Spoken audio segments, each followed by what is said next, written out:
नमस्कार माझ्या लाडक्या बहिणींनो. आजचा हा व्हिडिओ तुमच्यासाठी अत्यंत महत्वाचा आहे. जर तुमचे 1500 रुपये अजूनही खात्यात जमा झाले नसतील तर हा व्हिडिओ शेवटपर्यंत पहा, कारण एक मोठी अपडेट समोर आली आहे. 23 फेब्रुवारीला राज्यभरातील करोडो बहिणींच्या खात्यात जानेवारी महिन्याचे 1500 रुपये जमा झाले आहेत. पण तुम्हाला माहित आहे का, तब्बल 24 लाख पेक्षा जास्त लाडक्या बहिणी या हप्त्यापासून वंचित राहिल्या आहेत. हो, तुम्ही बरोबर ऐकलत, 24 लाख बहिणींचे पैसे रखडले आहेत. तुमचेही पैसे थांबले आहेत का? त्याचं नेमकं कारण काय? आणि आता तुमचे पैसे पुन्हा कधी मिळणार? याबद्दलची सर्वात मोठी ब्रेकिंग न्यूज आज मी तुम्हाला देणार आहे. बहिणींनो, अनेक जणी विचारत आहेत की आमचे हप्ते नोव्हेंबर महिन्यापासून का बंद झाले. त्याचं मुख्य कारण आहे EKYC. सरकारने 18 सप्टेंबर 2025 ते 31 डिसेंबर 2025 या दरम्यान EKYC पूर्ण करण्याची मुदत दिली होती.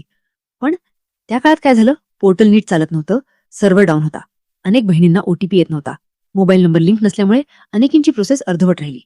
या तांत्रिक अडचणींमुळे 24 लाख बहिणींची EKYC झालीच नाही.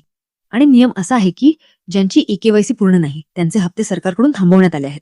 म्हणूनच तुमचा हप्ता तुमच्या खात्यात जमा झालेला नाही. पण आता चिंता करू नका. सूत्रांकडून मिळालेल्या माहितीनुसार सरकार आता पुन्हा एकदा ऍक्शन मोडमध्ये आलं आहे. सध्या पोर्टलवर एक महत्वाचं काम सुरू आहे. ज्या बहिणींची EKYC चुकली होती किंवा ज्यांच्या फॉर्ममध्ये काही त्रुटी होत्या त्या दुरुस्त करण्याचं काम सध्या सुरू आहे. या दुरुस्तीसाठी सरकारने 31 मार्च 2026 ही शेवटची तारीख दिली आहे. म्हणजे ज्यांचे अर्ज पेंडिंग किंवा रिजेक्ट दाखवत आहेत त्यांच्यासाठी सध्या काम सुरू आहे.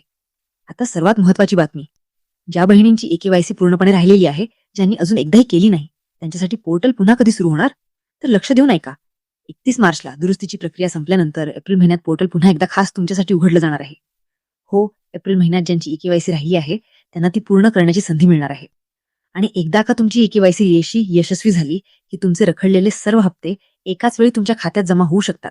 त्यामुळे बहिणींनो, आता वेळ वाया घालवू नका. एप्रिल महिना उजाडण्यापूर्वी तुमचा आधार कार्डला असलेला मोबाईल नंबर सुरू आहे ना, याची खात्री करा. जर मोबाईल नंबर लिंक नसेल तर तो आत्ताच जवळच्या महा-ई-सेवा केंद्रात जाऊन लिंक करून घ्या.